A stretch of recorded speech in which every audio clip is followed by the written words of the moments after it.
আমাদের দেশে প্রচুর বাইপোলার মুড ডিসঅর্ডার, স্কিজোফ্রেনিয়া বা ডিলিউশনাল ডিসঅর্ডারের পেশেন্ট রয়েছে, যাদেরকে আমরা সাইকোটিক পেশেন্ট বলি। সাইকোটিক পেশেন্ট কি? যাদের আসলে রিয়ালিটি থেকে সম্পর্ক হারিয়ে যায়। তারা বুঝে না যে তারা রোগী। তারা সন্দেহবাতিকতায় ভুগে, তারা কানে গায়েবী কথা শুনে, তারা খুব উদ্ভট কিছু বিশ্বাস করে। অনেক সময় তারা ভায়োলেন্ট হয়ে যায় অথবা গায়ের কাপড়-চোপড় খুলে ফেলে, অড বিহেভিয়ার করে, যেখানে সেখানে হয়তো ইউরিনেট করে ফেলে এবং বাসা থেকে বের হয়ে যায়। খুবই একটা বাজে অবস্থা হয়। এদেরকে আমরা পাগল বলে ছোট করি। বাট এরা আসলে মানসিক রোগী, যাদেরকে চিকিৎসা করলে তাদের সিম্পটম গুলো কন্ট্রোলে নিয়ে আসা যায়। বাইপোলার সম্পূর্ণ নিয়ন্ত্রণ করা যায়। স্কিজোফ্রেনিয়া অনেক ক্ষেত্রে নিয়ন্ত্রণ করা যায় অথবা সিম্পটম গুলো কমিয়ে আনা যায়।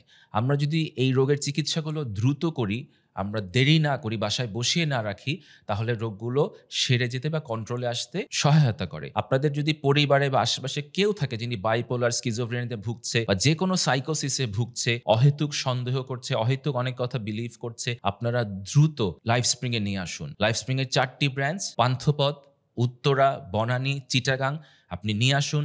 আমাদের 50+ অভিজ্ঞ টিম এখানে কাজ করছে। সাইকিয়াট্রিস্ট আছে ১৫ জন।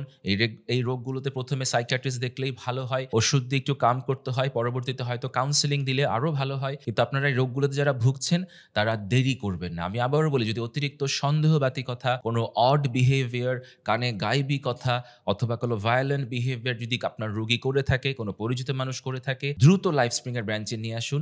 আমরা প্রায় ৮ বছর ধরে এই রোগীগুলোকে দেখছি। আমরা চেষ্টা করছি তাদেরকে হেল্প করার, তাদের ফ্যামিলিকে হেল্প করার। বাট এই বিষয়ে সচেতনতা সমাজে খুবই কম। সো আপনি যদি বাইপোলার মুড ডিসঅর্ডারে ভুগে থাকেন, স্কিজোফ্রেনিয়ায় ভুগে থাকেন, লাইফস্প্রিং এর এই নাম্বারে ফোন করে দ্রুত আমাদের সাইকিয়াট্রিস্টদের অ্যাপয়েন্টমেন্ট গ্রহণ করুন।